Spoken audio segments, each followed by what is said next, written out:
Pada hari ini saya akan sharing ya ke teman-teman, berbagi pengalaman bagaimana, khususnya bagi teman-teman yang sudah join FAI ya. Jadi bagi teman-teman yang sudah bergabung FAI, bagaimana, bisnisnya bisa bertumbuh lebih besar lagi ya, lebih kuat lagi dan cepat lagi gitu ya. Jadi, hari ini saya akan bahas tentang 3 prinsip dasar mana mengembangkan bisnis jaringan. Dan ini benar-benar materi yang basic banget, jadi teman-teman harus, pahami dan kuasai gitu. Kenapa? Kalau teman-teman mau punya bisnis yang kuat ya, mau membangun bisnis yang kuat, besar dan jangka panjang, maka 3 prinsip ini harus dikerjakan gitu ya, dilakukan, dipahami, jadi, bisnis teman-teman bisa lebih besar. Oke, kita masuk bahasan yang pertama. Oke, lanjut.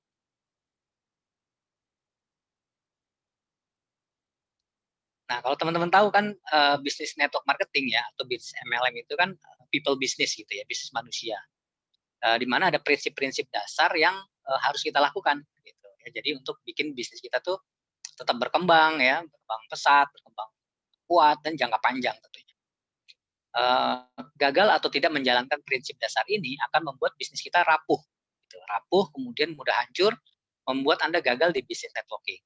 Jadi kebanyakan orang-orang yang gagal di bisnis network karena mereka itu cuman, tahu luarnya gitu ya, tahu kulitnya, tapi nggak tahu intisarinya cara menjalankan bisnis network dengan benar. Jadi ada basic-basic yang masih harus dipahami. Karena sebagian besar kegagalan yang dialami oleh distributor MLM itu bukan karena perusahaannya ya biasanya, bukan karena produknya, bukan karena sistem bisnisnya, tapi karena lebih bagaimana dia mengelola, aset bisnisnya, ya. Apa itu aset bisnisnya? Aset bisnis kita adalah manusia, gitu ya. Jadi,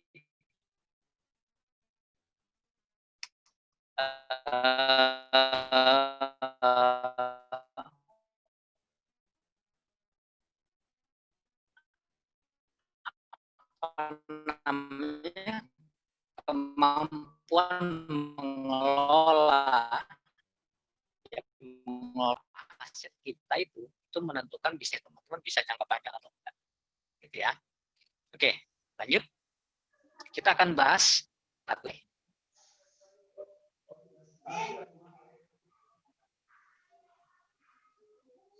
Belum. Ya.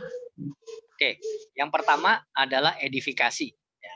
Mungkin teman-teman sering dengar kata-kata edifikasi ya atau edify gitu ya. Apa sih maksudnya? Oke, kita nih coba. Oke, lanjut. Nah, edifikasi sendiri ya itu kalau menurut kamus itu ada dua arti. Ya, arti pertama adalah mempromosikan. Ya, langsung dibuka aja semua, Mbak Sinta. Ya, menghormati, kemudian menghargai, kemudian yang kedua itu promosi.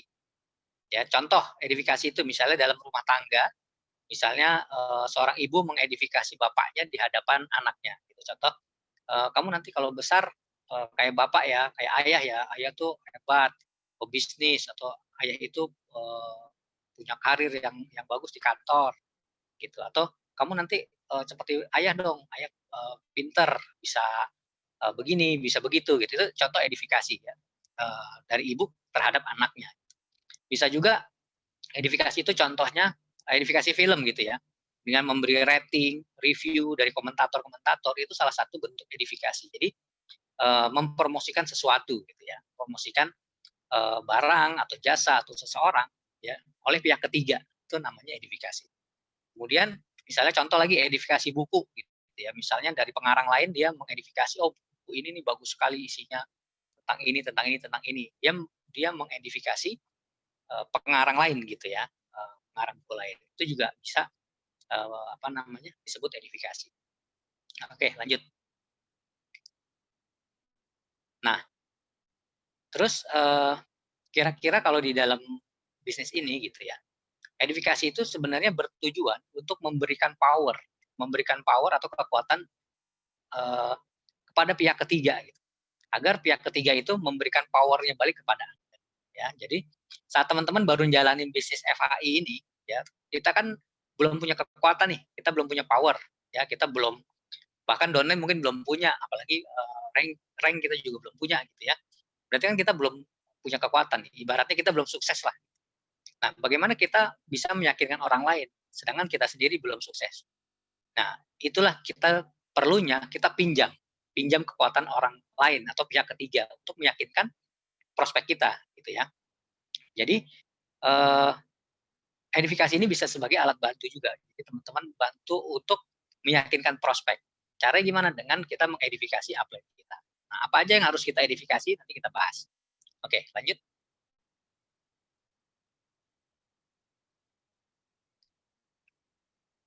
Nah, apa aja yang harus diedifikasi di dalam bisnis FAI? Yang pertama, edifikasi perusahaan, ya. Ownernya, siapa itu Susan Barlin, ya. Terus apa namanya? Nilai-nilai positifnya apa? Kemudian perusahaan kita bagaimana, ya. Besarnya perusahaan gimana? Visi misinya gimana? Terus produknya, ya produknya juga kita mesti edifikasi. Kekuatan bisnis kita ini kan di produk kita, gitu ya, Flavanol kita. Gitu. Jadi edifikasi produk kita, promosikan produk kita, Flavanolnya, kualitasnya, uji klinisnya, ya, pabriknya, terus testimoni-testimoninya, gitu ya. Jadi apapun yang berhubungan dengan produk kita itu kita edifikasi, gitu ya. Kita promosikan. Kemudian gunanya buat apa gitu ya. Kadang begitu bisnis kita itu semakin besar, ya, grup kita makin bertumbuh, semakin banyak orang yang percaya dengan produk kita, berarti kan semakin banyak orang akan mengkonsumsi, gitu ya, secara rutin gitu. Dan orang bisa mengkonsumsi secara rutin kalau dia sudah teredifikasi gitu ya. Jadi dia sudah benar-benar tahu manfaat produk ini untuk dia. Gitu. Nah ini akan membuat bisnis kita tuh jadi long term gitu. Kenapa? Karena orang jadi fanatik dengan produk kita, dia akan beli lagi, beli lagi, beli lagi. Itu kekuatan dari edifikasi. Oke, lanjut.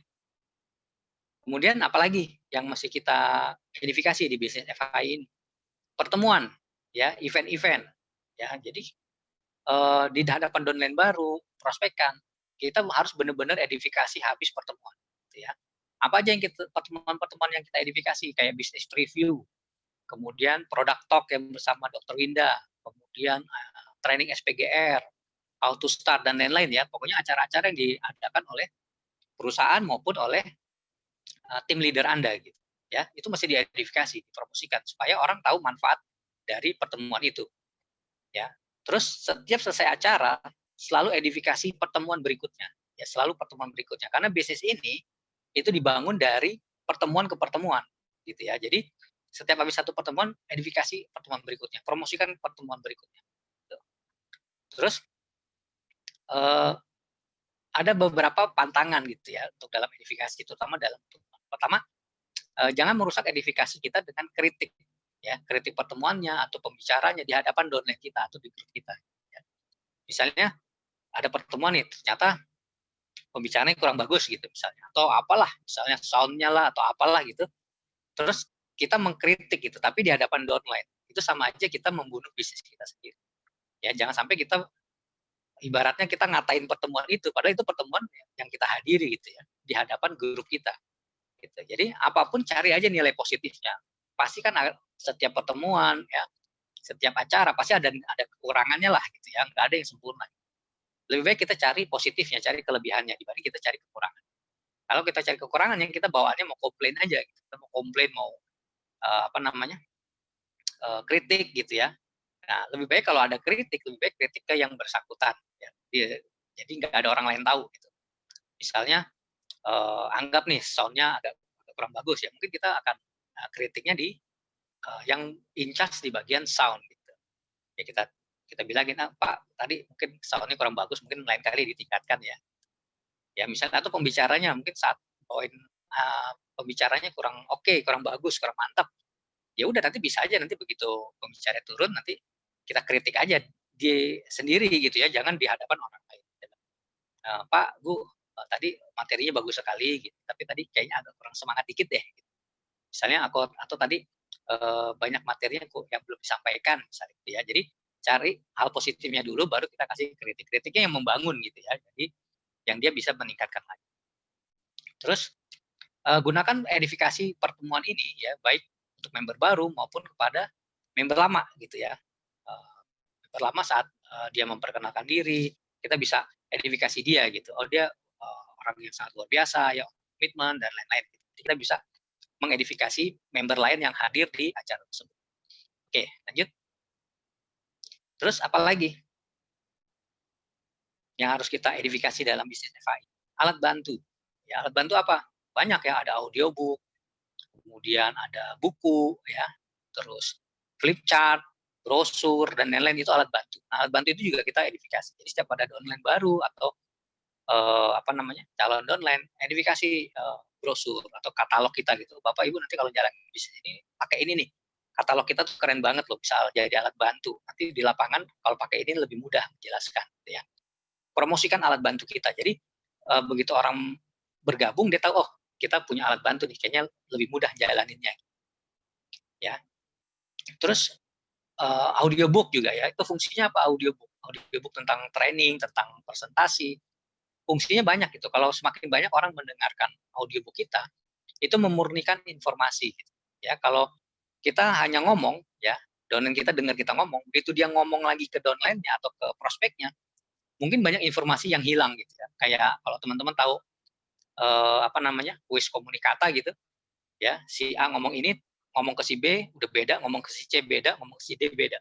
Akhirnya informasinya beda semua. Nah, audiobook ini memurnikan informasi dari A sampai Z tuh informasinya sama, gitu ya.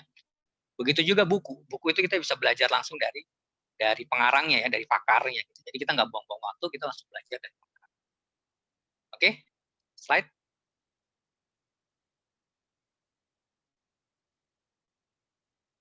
Terus apalagi yang mesti diidentifikasi? Upline Anda tentunya ya, leader Anda. Jadi upline Anda ini hal yang harus lebih sering Anda identifikasi di hadapan prospekan atau downline Anda. Kenapa? Karena upline Anda ini butuh kekuatan, butuh power ya untuk meyakinkan prospek Anda.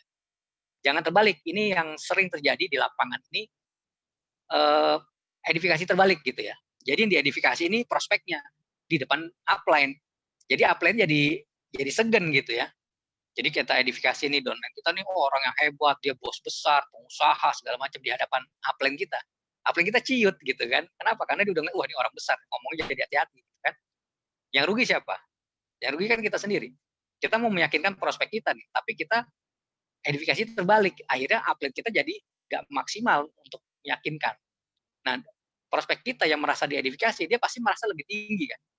Karena kita puji ya, kita promosikan, dia merasa lebih, oh gue orang penting nih, gitu kan. Jadi informasi apapun yang disampaikan upline Anda, dia nggak akan dengar. Yang rugi siapa? Yang rugi kan kita sendiri kan. Nah, caranya gimana edifikasi? Edifikasi adalah upline kita yang diedifikasi. Downline kita siapapun dia, upline kita nggak perlu tahu. Ya apa singkat-singkat aja lah, nggak perlu terlalu dipromosikan. Kenapa? Nggak penting. Yang penting adalah upline kita. Upline kita ini orang yang akan membantu kita kan, meyakinkan si prospek ini. Jadi upline kita ini yang mesti kita edifikasi bisa-bisa kita berikan power ke upline kita supaya upline kita ngomong ke prospek kita langsung dengar. Karena prospek kita nganggap oh, orang penting nih, harus didengerin gitu kan. Itu kekuatan dari edifikasi. Ya. Terus apa ya? Edifikasi itu banyak ya hal ya. Tapi yang paling penting edifikasi itu adalah yang bisa diduplikasi. Ingat ya. Jadi jangan edifikasi fisik ya, atau uang atau materi itu jangan. Karena itu nggak bisa diidentifikasi. Misalnya, wah upline saya bonusnya 100 juta, 200 juta, jangan. Nanti downline Anda akan merasa minder, bonus saya masih kecil, kayaknya saya belum bisa dijalani bisnis ini. Jangan. Yang diidentifikasi adalah sikapnya, ya, prestasinya, kerja kerasnya, ya. Apa aja sesuatu hal yang positif gitu ya, yang bisa diduplikasi ke downline Anda. Kalau sikap, downline Anda bisa niru nggak? Bisa, ya kan? Kerja keras, downline Anda bisa niru nggak? Bisa. Prestasi, bisa ditiru nggak? Bisa. Ya, jangan edifikasi fisik gitu ya. Oh, ini kenalkan upline saya yang ganteng, yang cantik, yang jangan. Itu nggak bisa diduplikasi. Nanti yang merasa saya kurang cantik, kayaknya nggak bisa jalanin bisnis ini kan repot. Gitu ya. Jadi edifikasi hal-hal positif yang tidak berhubungan dengan fisik ataupun dengan materi. Tapi edifikasi sikap ya. Sikapnya misalnya orangnya humble, orangnya ramah senyum, orangnya perhatian gitu ya. Terus kerja keras gitu ya, orang bekerja keras. Terus apalagi ya misalnya prestasinya, oh beliau ini dalam 2 bulan 3 bulan sudah mencapai posisi ini, atau grup beliau sudah berkembang banyak di seluruh Indonesia misalnya gitu ya. Jadi edifikasi sesuatu yang bisa ditiru nanti gitu ya.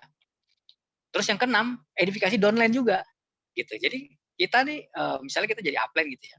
Di hadapan prospek, di hadapan grup kita juga bisa mengedifikasi downline kita. Kita memberikan kekuatan ke downline kita. Ya. Jadi misalnya downline kita bawa prospek nih. Dia udah edifikasi kita nih, si downline edifikasi kita.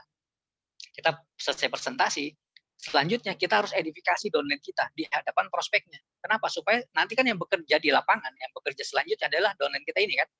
Kita kan hanya bantu closing, membantu meyakinkan gitu ya.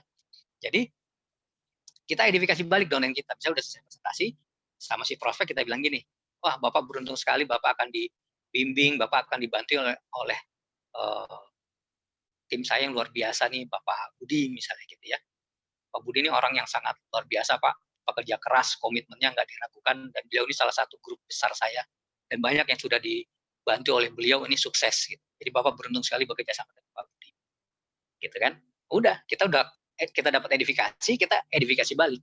Gitu. Selanjutnya, si prospek ini pasti akan respect dengan downline kita. Gitu. Ini gunanya edifikasi. Begitu juga dengan crossline gitu ya. Crossline kita walaupun nggak ada hubungan bisnis dengan kita, tapi sesuatu yang bisa diidentifikasi, itu bisa kita identifikasi. Gitu ya. Misalnya, crossline kita dia berprestasi gitu. Kita bisa identifikasi, wah beliau aja baru 2 bulan, 3 bulan menjalankan bisnis ini ternyata sudah mencapai star misalnya. Sudah mencapai warrior gitu ya. Wah, kita juga pasti bisa. Kalau beliau aja bisa, pasti kita bisa. Ini edifikasi ya. Jadi upline juga, downline juga, crossline juga bisa diidentifikasi. Jadi semua bisa diidentifikasi kecuali diri sendiri. Ya, yang paling nggak boleh diidentifikasi diri sendiri. Ya. Oke, lanjut.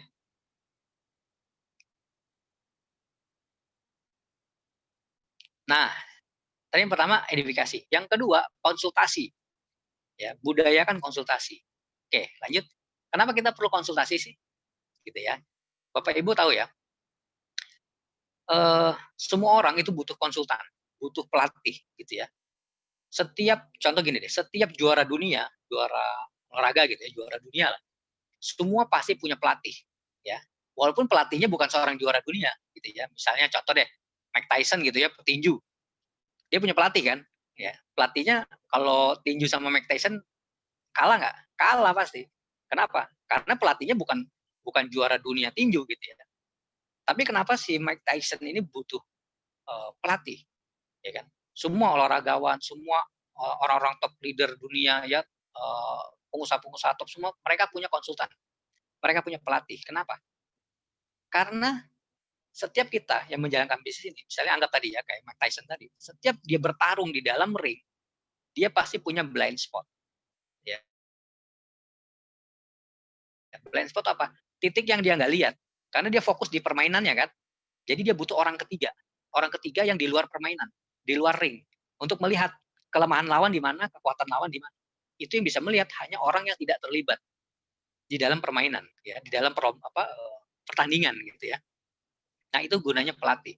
Nah, Anda beruntung di bisnis seperti ini, pelatih-pelatih Anda adalah orang yang sudah membuktikan mereka sudah sukses di bisnis ini dan mereka bisa membantu Anda sukses.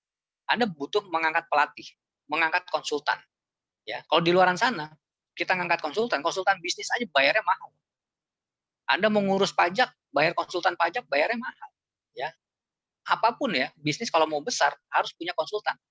Bangunan mau besar masih punya konsultan untuk pembangunannya. Begitu juga di bisnis ini, Anda butuh konsultan, ya, butuh pelatih. Kenapa? Karena saat Anda menjalankan bisnis ini, Anda harus punya orang yang objektif melihat Anda dari helikopter view gitu ya, dari atas. Karena kalau Anda terlibat di permainannya gitu ya, di pertandingannya, banyak sisi-sisi yang Anda nggak lihat. Jadi Anda butuh orang lain untuk melihat. Gitu ya. Oke, lanjut.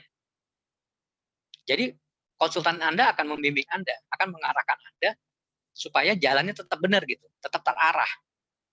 Ya, kenapa? Karena setiap sesuatu yang bergerak, ya, butuh arah yang benar.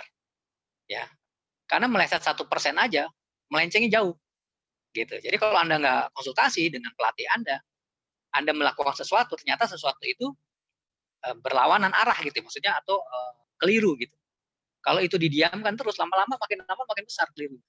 Walaupun tadi cuman gesernya 1% aja gitu, tapi lama-lama makin lama makin besar, Anda makin melencengnya makin jauh. Itu kenapa Anda butuh pelatih yang selalu mengarahkan Anda. Begitu Anda udah melenceng dikit, diarahkan lagi. Anda melenceng dikit, diarahkan lagi. Ya, Anda butuh orang ketiga yang melihat itu. Nah, pemimpin yang baik adalah seorang pengikut yang baik. Jadi, Anda tidak mungkin memberikan konsultan sendiri gitu ya ke grup Anda. Apalagi grup Anda udah besar, waktu Anda akan habis untuk memberikan konsultasi. Makanya Anda harus memberikan tongkat estafetnya nanti ya ke tim Anda, ke tim leader Anda semua sehingga mereka bisa memberikan konsultasi lagi ke tim di bawahnya gitu ya. Terus agar tahu di konsultasi juga ya, teman-teman jadi bisa tahu gini, kadang kita jalanin bisnis ini kan di lapangan sendiri gitu ya, upline kita kadang nggak ikut. Kadang kita terjadi penolakan, sekali, 2 kali, 10 kali gitu ya. Akhirnya kita merasa, bisnis ini susah, saya udah jalanin berkali-kali, ditolak, udahan deh, gitu ya. Kalau Anda nggak konsultasi, ya udah selesai, bisnis Anda stop. Tapi coba Anda datang ke pelatih Anda, ke upline Anda, yang aktif gitu ya, konsultan Anda. Anda datang, Anda konsultasi deh. Misalnya, plan, saya udah presentasi si A, B, C, D, E, semua nih presentasi plan. 10 orang. Tapi semuanya menolak plan, gimana ya? Aduh, saya jadi lemas gitu misalnya. Upline Anda akan bilang gimana?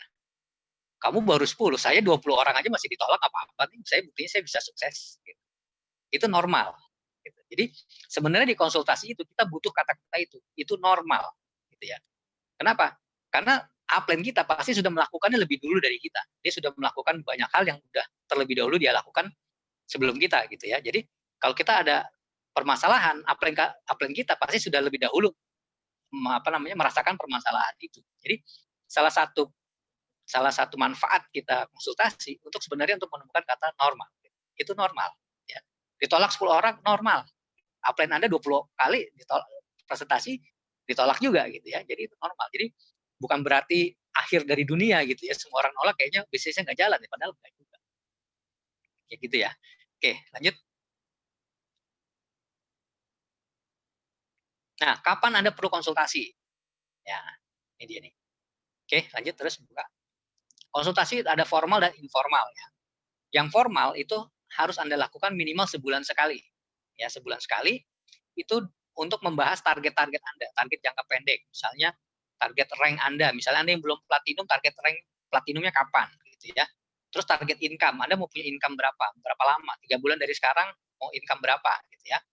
Terus bahas target-target, goal jangka pendek, terus reward yang mau dicapai apa, misalnya ada promo atau ada reward dari perusahaan, apa tuh yang mau dikejar. Ya. Terus fungsinya juga untuk menentukan arah bisnis Anda. Gitu. Jadi kalau Anda konsultasi formal itu fungsinya untuk menentukan arah bisnis Anda. Gitu. Ya. Nah yang harus dibawa adalah lembar kerja, ya lembar program kerja Anda. Jadi jadwal Anda. Misalnya Senin kemana, Selasa kemana, Rabu kemana, gitu ya. Terus daftar nama yang Anda lagi proses gitu, siapa-siapa aja yang Anda mau datengin. Anda mau undang kemana, ke bisnis preview atau ke table talk atau ke Zoom, itu kan masih ada daftarnya, jangan cuma ingat-ingat doang. Gitu. Terus bawa mapping jaringan, jadi upline Anda tahu posisi Anda sebenarnya gimana sih, ya kan, kekuatan Anda sebenarnya di mana, kelemahan Anda sebenarnya di mana. Nah itu bawa mapping jaringan. Jadi upline Anda tahu, downline Anda si A ini posisinya di mana sih daerahnya? Oh di Bekasi. Oh si B ini di mana? Oh di Bogor. Oh ini di mana? Nah, kalau kita sudah memetakan jaringan, jadi setiap ada acara kita tahu persis siapa yang akan kita undang, kita arahkan ke sana. Gitu ya. Nah, itu informasi konsultasi formal. Yang kedua informal. Informal itu bisa kapan aja, via WA ya, via telepon, pas lagi ketemu di acara ngobrol-ngobrol plan yang kemarin nih. Kemarin jadwal table talk ternyata di cancel nih, diganti hari ini misalnya gitu ya. Kita ada listnya gitu. Dan itu yang informal. Jadi buat menyesuaikan adjustment lah dari konsultasi formal gitu ya. Oke, lanjut.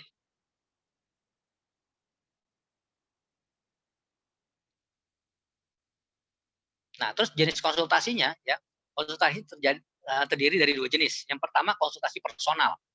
Nah, personal ini macam-macam ya, berhubungan dengan sikap ya, personal, hubungan upline downline. Biasanya itu banyak aja gitu ya. Nanti kita konsultasi, misalnya si A sama si B ini kayaknya kurang cocok, ada gesekan atau gimana, itu kan masih dikonsultasikan. Jadi upline tahu persis ada problem apa di jaringan gitu ya. Terus ada downline bermasalah nih, misalnya apa masalahnya gitu. Itu konsultasikan ke upline Anda. ada masalah keluarga kah, ada masalah upline dan downline kah, atau apa, itu bisa dikonsultasikan juga. Itu namanya konsultasi personal, ya. Yang diomongin tuh hubungan personal gitu ya. Terus ada konsultasi berhubungan dengan finansial. Misalnya, downline Anda nih mau open market luar kota. Nah, itu kan butuh data finansial ya. Misalnya berapa banyak budget dibutuhkan buat ongkos, buat hotel, buat makan dan lain-lain. Ya kan? Atau downline Anda mau mewujudkan sesuatu ya, misalnya mau beli motor kah, mau beli mobil kah. Kita bisa lihat, oh, bonus kamu baru sekian nih. Kalau kamu ngambil mobil atau ngambil motor, kira-kira belum cukup nih, mungkin 1-2 bulan lagi. Gitu ya. Itu kita butuh konsultasi finansial, itu harus ada hitung-hitungannya. Gitu. Jadi misalnya motor harga berapa atau mobil harga berapa, bonus kamu masih sekian nih, kamu untuk dapat bonus sekian, kamu mesti punya omset sekian banyak gitu ya. Nah itu kan masih dilakukan di kertas gitu ya, dioret-oret di kertas. Oke, lanjut.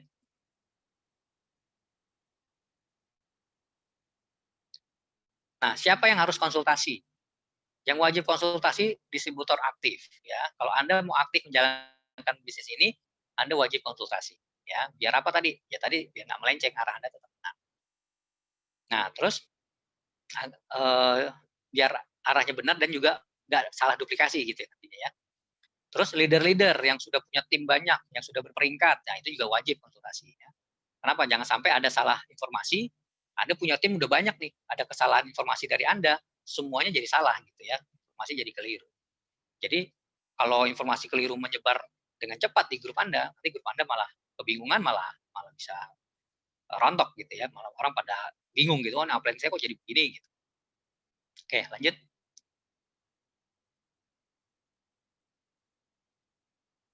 Terus kepada siapa kita konsultasi dan caranya gimana ya? Pertama, jalur konsultasi itu upline aktif ya.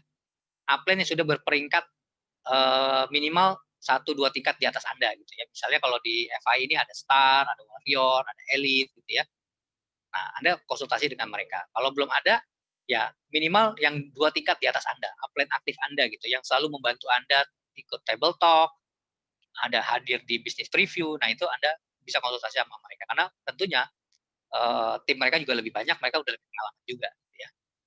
Terus cara konsultasinya gimana? Pertama buat janji.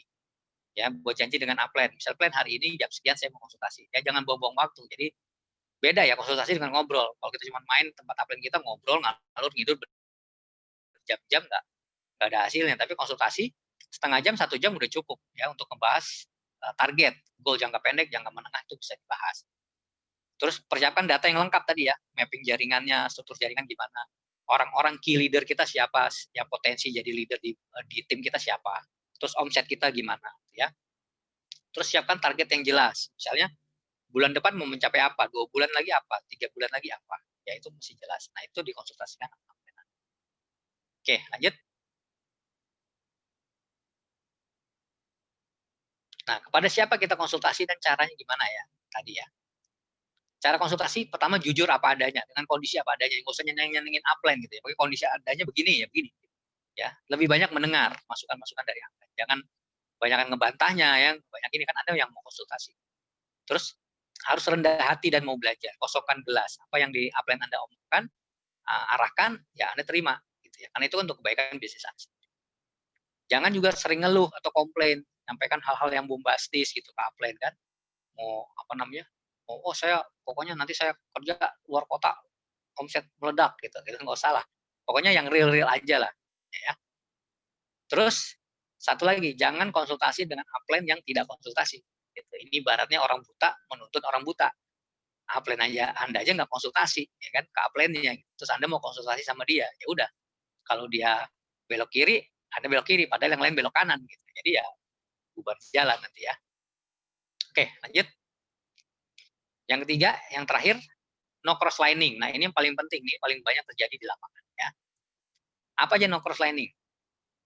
Mungkin ada teman-teman yang belum tahu ya apa itu no cross lining ya.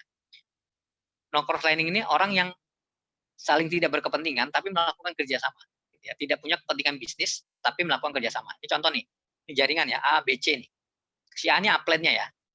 Jadi kalau B terhadap A itu namanya jalur konsultasi, jalur sponsor. C terhadap A itu juga jalur konsultasi, jalur sponsor. Nah, si B sama si C ini cross line. Dia nggak ada hubungan bisnis. Ya, besarnya timnya si B nggak ngaruh dengan si C. Begitu juga kebalikannya. Besarnya omsetnya si C nggak ngaruh dengan si B.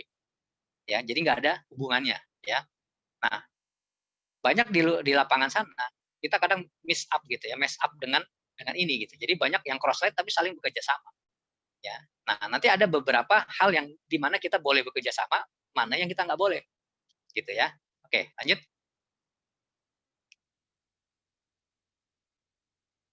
Nah, apa aja contoh cross lining ya? Cross lining itu contoh membandingkan atau membicarakan bonus atau bisnis kita dengan cross line kita, itu nggak boleh. Buat apa? Nggak ada hubungannya gitu. Bonus dia besar kecil yang nggak ada hubungan dengan bisnis kita, gitu. Karena kita beda jalur, gitu ya. Ngomongin bisnisnya, dia berkembangnya di mana aja, ya kan? Berapa besar? Nggak ada untungnya juga buat kita, nggak ngaruh dengan bisnis kita, karena kita bukan satu jalur, gitu ya. Terus membicarakan hal-hal negatif, upline, downline, ya kan? Itu juga biasanya cross lining begitu gitu ya. Kalau antar tim udah ngumpul, pasti yang dibicarakan upline-nya gitu ya. Nggak ada hubungannya juga, nggak ada untungnya juga gitu. Terus saling mempengaruhi jaringan orang, itu namanya cross lining juga. Memindahkan downline orang lain, itu juga pantangan juga ya. Nah, yang paling sering nih begini nih. Ini karena saking akrabnya nih, ya teman-teman di lapangan ini akrab gitu kan, padahal beda upline ya, beda jalur gitu. Saking akrabnya, terus pada rencana ada planning, yuk kita bikin bazar rame-rame, bikin pameran, kita jual produk rame-rame. Itu sering terjadi begitu, dan ujung-ujungnya pasti kisruh. Kenapa? Oke, misalnya begitu bikin pameran bazar rame-rame gitu ya, terus terjadi penjualan gitu, terus mau dimasukin kemana? Iya kan? Kan beda jalur. Kalau ada yang join, mau taruh di mana? Kan beda jalur, gitu ya. Kalau upline downline nggak apa-apa, tapi kalau crossline, nah itu bahaya. Makanya di luaran banyak yang grup yang bubar, yang berantakan karena banyak yang crossline, gitu, ya. Nah, tapi kalau kerjasama di dalam event, di dalam acara, nah itu bagus, ya itu diperbolehkan. Gitu, jadi good team player gitu. Jadi panitia, siapa yang pegang operator, siapa yang ngurus handle tamu, siapa yang jadi MC, siapa jadi pembicara, siapa yang ngurusin makanan, misalnya itu oke, nggak masalah. Itu namanya good team player. Tapi dari bisnis, nah itu nggak boleh, ya. Kita ibaratnya nggak boleh kepo lah gitu. Mau tim dia lebih maju kayak bonusnya lebih besar, ya udah itu urusan dia. Gitu. Urusan kita adalah kita ke bawah, ya. Jadi no cross line. Oke, lanjut. Nah, sebelum penutup ya dari saya, jadi ini terakhir. Jadi kalau teman-teman tadi udah apa namanya, udah pelajarin ya, ada 3 prinsip dasar tadi. Pertama, edifikasi. Ya, edifikasi ini memperkuat pertumbuhan jaringan. Karena kalau semua domain Anda teredifikasi, tim Anda dengan cepat akan berjalan, gitu ya. Jadi bintangnya jangan cuma Anda. Kalau semuanya berinduk ke Anda, bisnis Anda lambat bergeraknya. Justru Anda harus berikan edifikasi balik ke domain Anda supaya timnya berkembang lebih cepat, gitu ya. Terus yang kedua adalah konsultasi. Begitu Anda mau aktif jalankan bisnis ini, Anda perlu konsultan. Ya, konsultan itu akan melihat Anda itu secara objektif gitu ya, dari helikopter view. Jadi apa kelemahan Anda, apa kelebihan Anda, dia tahu. Gitu. Dia bisa mengarahkan supaya Anda jalannya nggak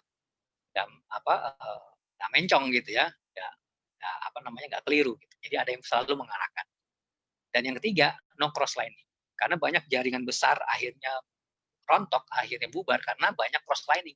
Saling kepo, saling bandingkan dengan grup lain. Ya.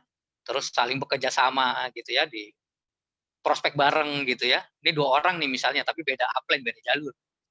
Prospek bareng gitu. Nah kan begitu ada yang join, kan bingung kemana, akhirnya berantem. Gitu ya. Nah, 3 prinsip dasar ini teman-teman mesti dipahami dan lakukan gitu ya, supaya perkembangan bisnis teman-teman bisa lebih besar. Ya, kalau ini nggak dipahami dari awal, bisnisnya nggak akan berkembang. Ya, di bisnis Anda segitu-gitu aja. Gitu. Mungkin sekian dari saya, Mbak Sinta. Nanti kita sambung dengan tanya jawab ya.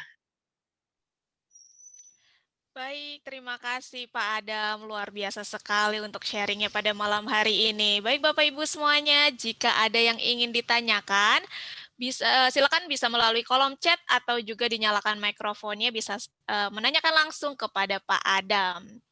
Silakan Bapak Ibu jika ada yang ingin ditanyakan.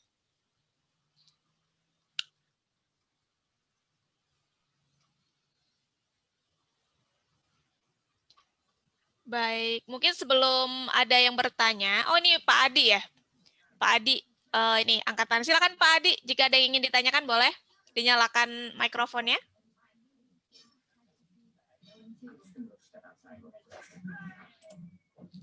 Halo Pak Adi.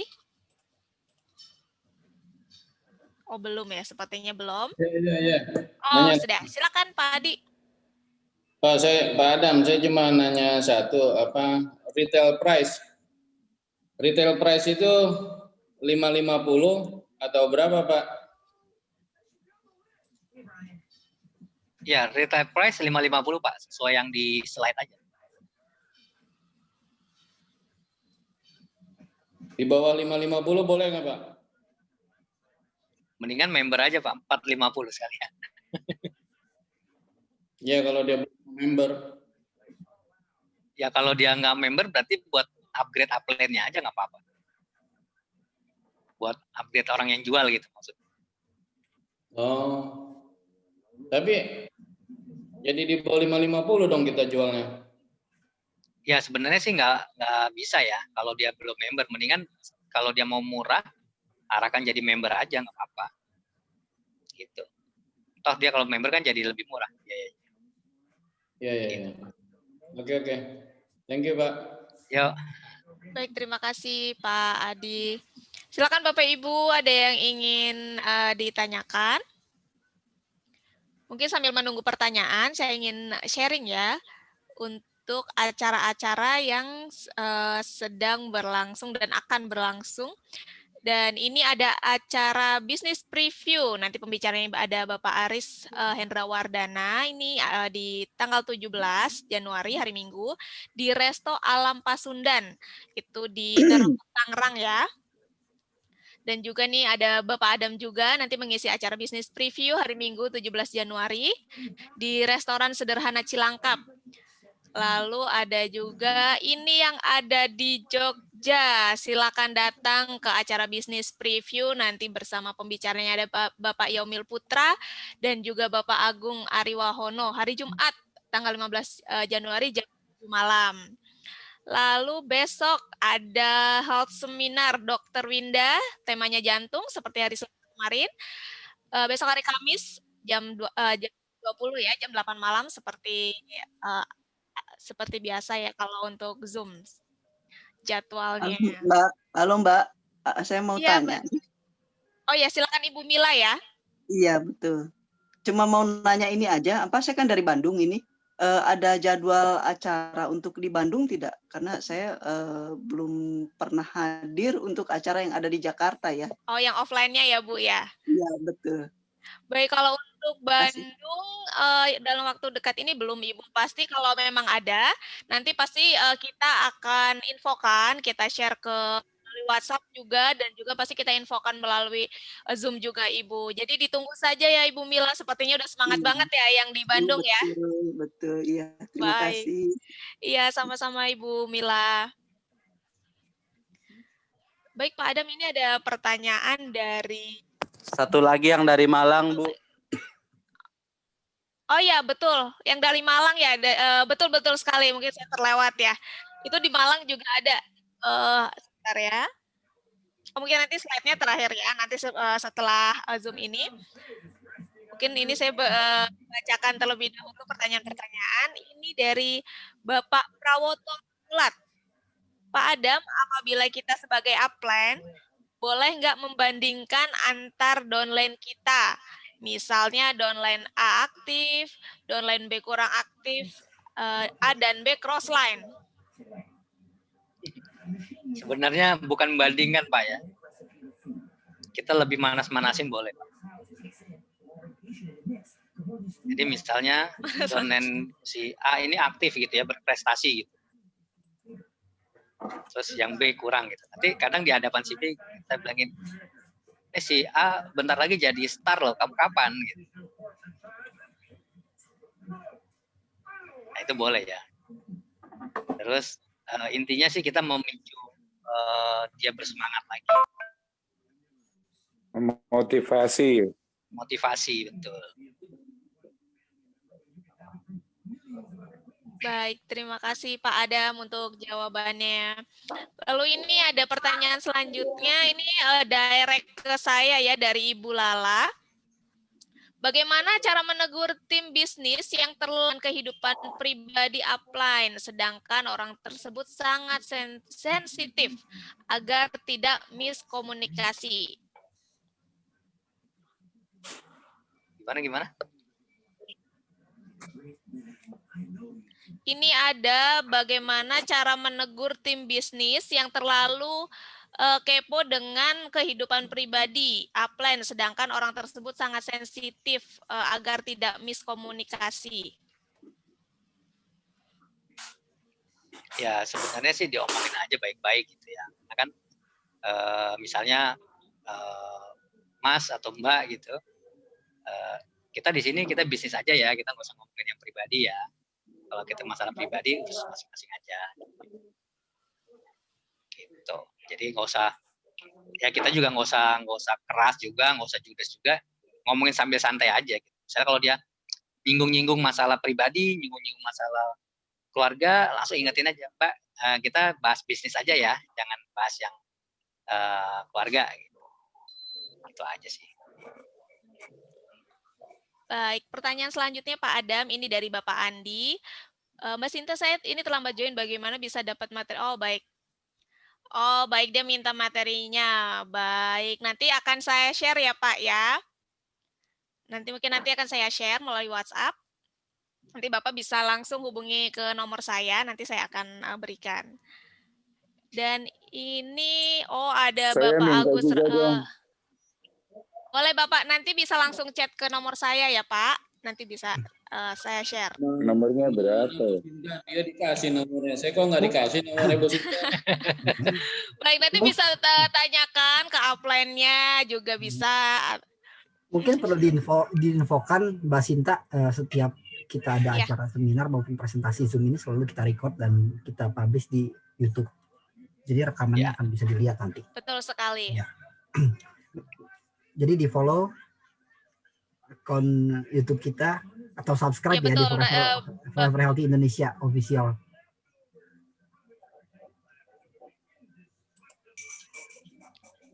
Betul. Baik, selanjutnya ini ada pertanyaan dari Bapak Agus Ralibi. Ini juga ada masalah price list, harga member. Kadang terkendala ongkos kirim. Kalau jadi member yang modal pas-pasan, siapa yang nanggung ongkirnya? Terima kasih Pak Adam untuk jawabannya. Ya ini sih bisa diakalin ya Pak, bisa inilah apa namanya. Nanti Bapak coba konsultasi ke upline Bapak gimana cara menyikapinya. Gitu. Karena kadang bisa kita, ini kalau saya punya tim yang di luar kota gitu, biasanya mereka kumpulkan dulu gitu Pak. Udah banyak kirimnya sekaligus. Jadi nggak tiap join bronze satu kirim, kumpulin dulu biar banyak, baru dikirim sekaligus. Itu menghemat ongkos kirim. Ya. Memang kita kan dikenakan ongkos kirim nih, tapi beberapa kayak ada promo-promo misalnya itu harusnya sih dimanfaatkan gitu ya. Setiap ada promo, misalnya perusahaan ngasih promo free ongkir, nah itu coba dimaksimalkan. Gitu. Atau tadi yang seperti yang saya lakukan itu, kumpulin dulu biar banyak gitu ya, sekalian kirimnya gitu. Jadi nggak satu box kirim, itu kan tentunya ongkos kirimnya jauh lebih besar. Kalau sekalian 10 kirim, nah itu mungkin karena juga cuma 1 kilo gitu. Ya, 7 lah, 7 pots itu cuma 1 kilo. Gitu. Mungkin bisa diakalin seperti itu Pak. Atau kalau Bapak join platinum atau di sana ada yang join platinum, itu tentunya memudahkan. Kenapa? Karena kita punya stok produk banyak. Sambil nunggu yang dikirim dari kantor gitu, kita bisa gunakan produk kita untuk perkembangan grup. Itu sih yang saya lakukan ya selama ini. Dari awal membangun FHI ini, saya join platinum langsung, tim saya di bawah juga langsung join platinum. Kenapa? Karena kita butuh stok produk gitu. Jadi begitu di online ada yang bergabung, ya udah langsung kasih. Jadi nggak nunggu pengiriman terus gitu ya.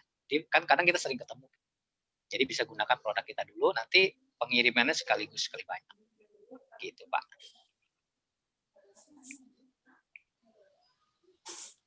Baik, pertanyaan selanjutnya dari Bapak Thomas mau tanya cara ampuh untuk bisa closing prospekan. Terima kasih.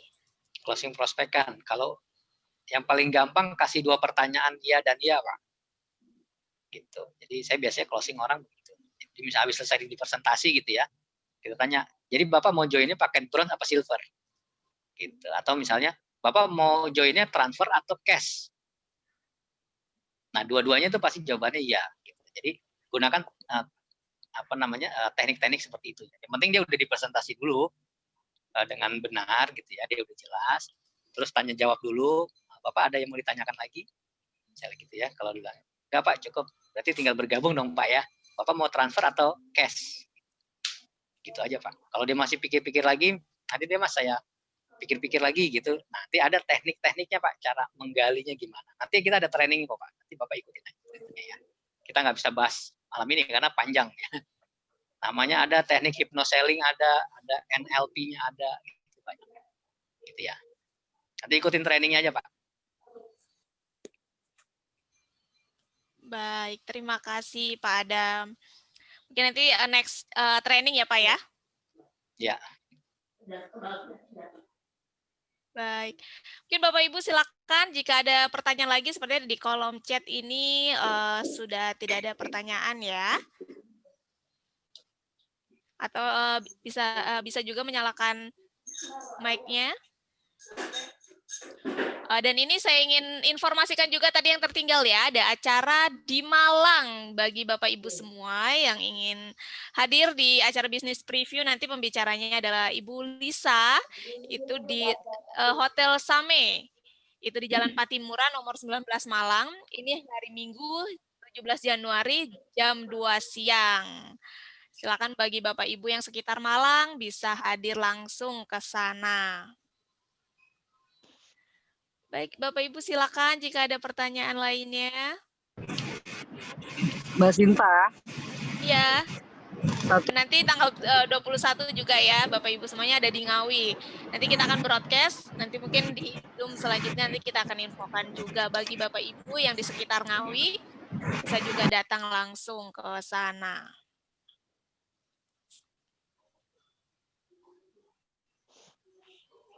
Oh baik, ini ada pertanyaan dari Ibu Mirah. Mbak, ini semua ada biayanya nggak? Mungkin biaya kalau untuk bisnis preview, acara ini tidak ada ya, bisa langsung datang saja, free. Free.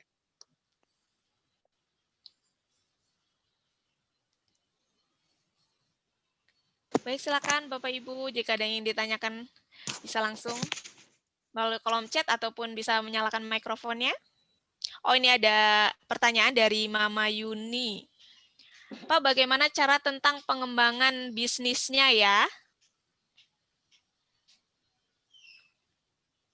Pengembangan bisnisnya ya tinggal Ibu presentasi aja, Ibu kenalkan Cocoa Flavanol ini ke rekan-rekan Ibu gitu ya. Jadi semakin sering Ibu bicara tentang coklat, tentang Flavanol ini, manfaatnya, baik melalui WhatsApp, melalui ketemu langsung ya atau di sosmed, terserah lah. Semakin sering Ibu bicarakan tentang Cocoa Flavanol, berarti kan semakin cepat bisnis Ibu berkembang, semakin banyak orang tertarik gitu. Kalau udah mulai banyak yang tertarik, mulai bergabung, nanti bisnis Ibu akan berkembang dengan sendirinya. Tentunya Ibu mesti konsultasi dengan upline ya. Bagaimana caranya, misalnya kalau di daerah Ibu bagaimana cara mengembangkannya, itu juga nanti konsultasikan dengan sponsor Ibu, dengan upline Ibu. Gitu. Karena beliau-beliau akan membantu Ibu mengembangkan bisnis ini di tempat Ibu. Gitu. Baik, siap Pak Adam. Terima kasih atas jawaban-jawabannya ya. Silakan Bapak Ibu, jika ada yang ingin ditanyakan.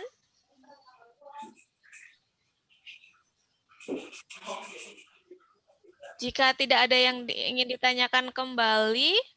Ada lagi Bu di chat. Ini ada dari baik, dari Pak Abdullah Hayi. Baik, ini pertanyaannya, cara meluruskan downline yang salah paham dengan upline. Ya, yang paling penting itu adalah ketemu langsung atau telepon. Jangan, kadang gini, kadang salah paham itu sering terjadi di WhatsApp ya. Kalau kita chattingan via WhatsApp itu kadang suka ada salah paham gitu. Lebih baik kita telepon. Gitu, telepon atau ketemu langsung orangnya jelaskan. Jadi untuk menghindari kesalahpaham. Jadi kadang di grup tuh ada aja yang orang salah paham. Kita ngomong apa ternyata dia salah paham. Karena itu kan teks, hanya teks gitu ya. Nah, itu lebih baik orang yang salah paham itu kita telepon langsung, kita jelaskan maksudnya. Baik, Pak Adam. Nah, ini ada yang terlewat, mohon maaf. Oh, ternyata Pak Abdul Hayy, ini ada pertanyaan lanjutannya, Pak. Saling cemburuan juga, Pak, dibilang upline lebih dekat sama atasan daripada downline-nya. Ya, sebenarnya sih cara biar upline dekat dengan kita adalah tunjukkan prestasi. Ya, tunjukkan kerja kita. Ibaratnya nyalakan obor gitu, nyalakan api di tim Anda, upline Anda akan turun otomatis, akan dekat. Gitu. Ya, kenapa upline kita dekat dengan upline di atasnya? Karena biasanya gitu kan, orang positif akan selalu ketemunya dengan orang positif, selalu inginnya dengan orang positif. Orang semangat selalu ingin ketemu dengan orang semangat gitu. Ya, jadi kalau Anda mau dekat dengan upline Anda orang yang semangat, orang yang positif, ya Anda lakukan itu. Otomatis upline Anda juga akan dekat gitu. Halo, Mbak, saya nanya dong, Mbak. Makasih, Baik, Pak. Baik, Pak Siswandi, silakan. Ya, yang dijelaskan sama Pak. Selamat malam, Pak Adam. Ya, malam, Pak. Nah, yang dijelasin Pak Adam mengenai edifikasi tadi, bagus banget, Pak. Taman, kalau itu kan dulu kita lakukan secara offline ya. Artinya kita sering ada pertemuan-pertemuan, itu cocok banget tentang adanya edifikasi. Nah, kalau zaman sekarang kan lebih banyak di online, Pak. Kita prospek pakai Zoom. Nah, itu masih relevan atau sebaiknya gimana, Pak, kalau kita memang prospeknya pakai Zoom? Masih, Pak, karena edifikasi itu bisa dilakukan di mana aja sih sebenarnya. Kalau Zoom begini kan kita bisa mengedifikasi. Misalnya kita Zoom gitu ya, terus kita mau manggil upline kita sebagai pembicaranya, kita bisa edifikasi dulu kan, gitu di Zoom ini gitu ya. Misalnya teman-teman semua yang hadir pada hari ini, kita beruntung banget hari ini ada orang yang sangat luar biasa, beliau orang yang sudah sukses menjalankan bisnis ini dan beliau akan sharing-sharing sama kita gitu ya. Mari kita sambut Pak Hendra gitu misalnya kan, itu bisa diedifikasi juga melalui Zoom, nggak harus ketemu ya, gitu. Berupa teks juga bisa Pak. Kalau Bapak ngetik WhatsApp atau apa, itu ada kata-kata edifikasi juga kan. Misalnya edifikasi pertemuan, edifikasi acara Zoom gitu. Itu bisa melalui teks juga bisa. Misalnya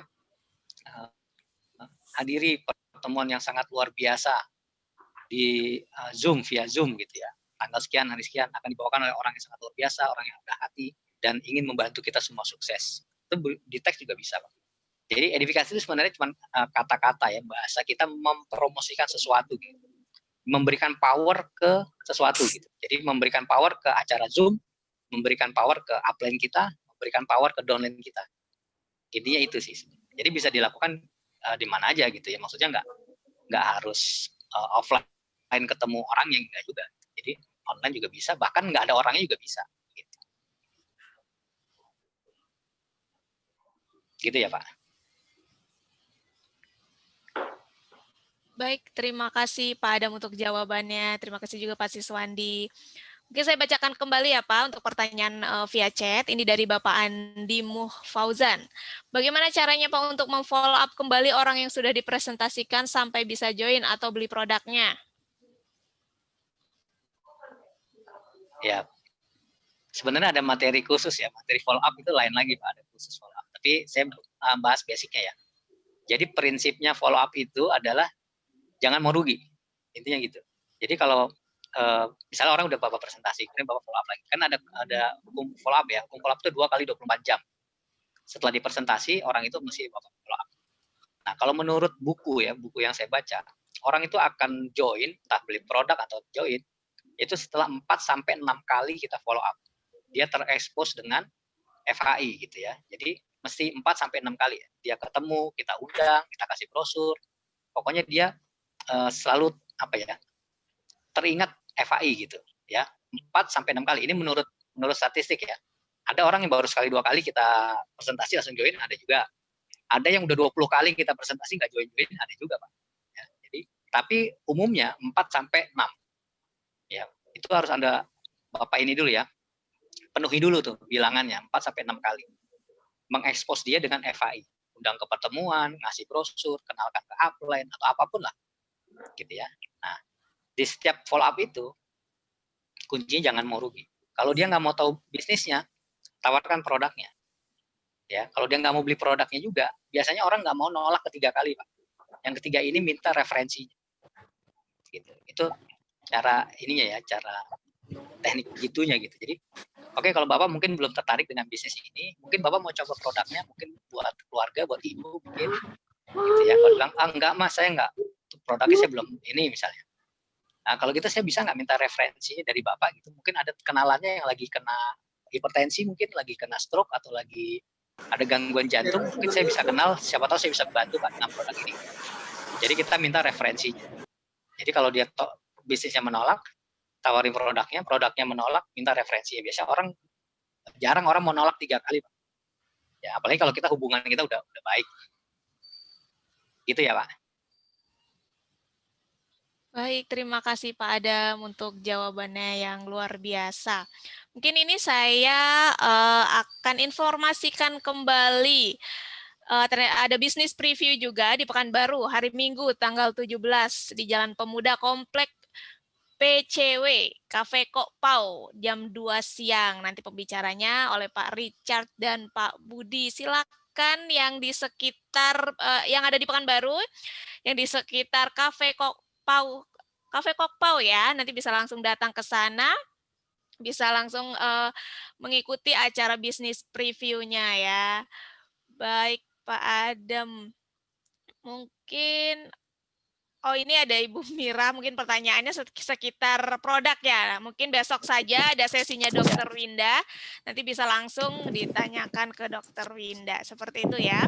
Pertanyaan Pak Firman Bu belum dibaca. Baik, pertanyaan Pak Firman ya, baik. Sebentar, ini ada pertanyaan dari Pak Firman. Pak mau tanya gimana caranya mengatasi downline kita yang selalu baperan? Ya, yang penting kitanya juga jangan baper lah. Itu aja. Semua orang kan pasti punya karakter, punya sifat yang beda-beda gitu. Tinggal kitanya bagaimana kita mengantisipasinya aja. Ya kalau dia downline baperan, yang penting kita jangan baperan. Ya jangan terlalu bahas hal-hal yang sensitif, yang kira-kira kan kita tahu nih dia orangnya baperan, mungkin jangan bahas sesuatu yang bikin dia baper gitu ya. Misalnya kita tahu kalau kita ngomongin begini nih, dia bakal tersinggung nih atau bakal baper, ya udah nggak usah ngomong yang lain aja. Kan kita yang lebih tahu sifat downline kita itu seperti apa gitu ya. Nah itu sih sering-sering baca buku-buku tentang human relation aja Pak Fir. Ya nanti di situ ada semua. Jadi bagaimana kita mengenali karakter dia, bagaimana cara berbicara ke dia, itu sebenarnya. Gitu ya. Baik, terima kasih Pak Adam untuk jawabannya. Baik Bapak Ibu, kita sudah ada di penghujung acara. Mbak Sinta ada pertanyaan dari Pak Mustaqim, mungkin bisa dibacakan.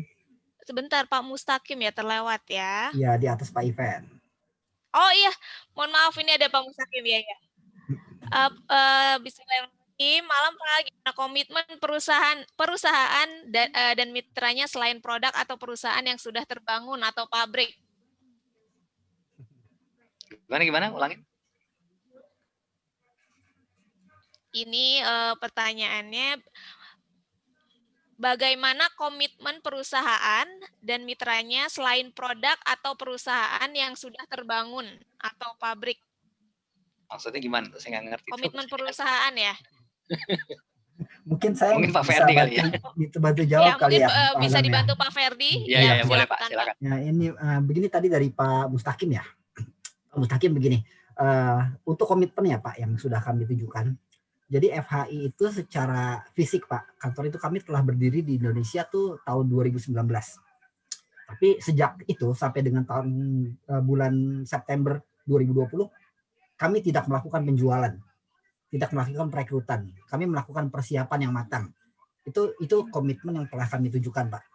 Jadi kantor sudah ada karyawan, sudah bayar gaji, tapi kita tidak melakukan penjualan, artinya tidak ada omset masuk. Di periode tersebut 1 tahun kami melakukan persiapan yang matang, karena kita pengennya jangka panjang. Emang bisnis kami di Indonesia itu akan long term.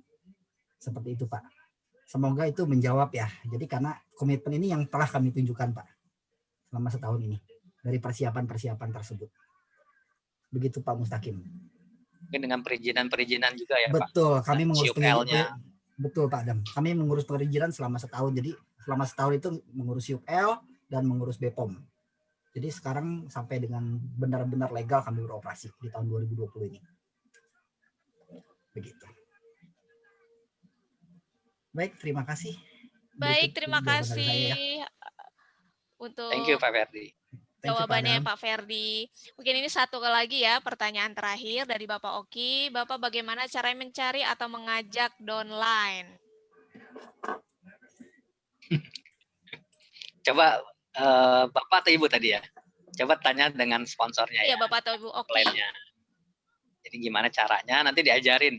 Gitu. Ya, jadi nanti dibimbing bagaimana caranya. Ya, intinya tinggal listing nama, ya daftar namanya siapa-siapa aja, kemudian diundang, kemudian ditemukan ke upline Anda untuk dipresentasi.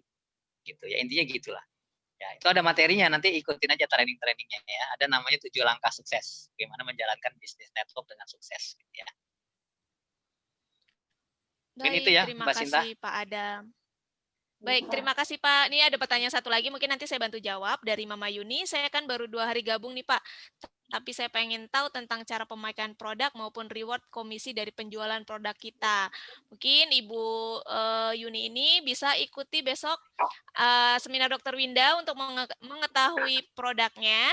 Dan juga nanti hari Minggu juga ada Zoom untuk dengan tema bisnisnya, nanti silakan ikuti saja. Nanti di sana bisa langsung ditanyakan jika ada yang kurang jelas.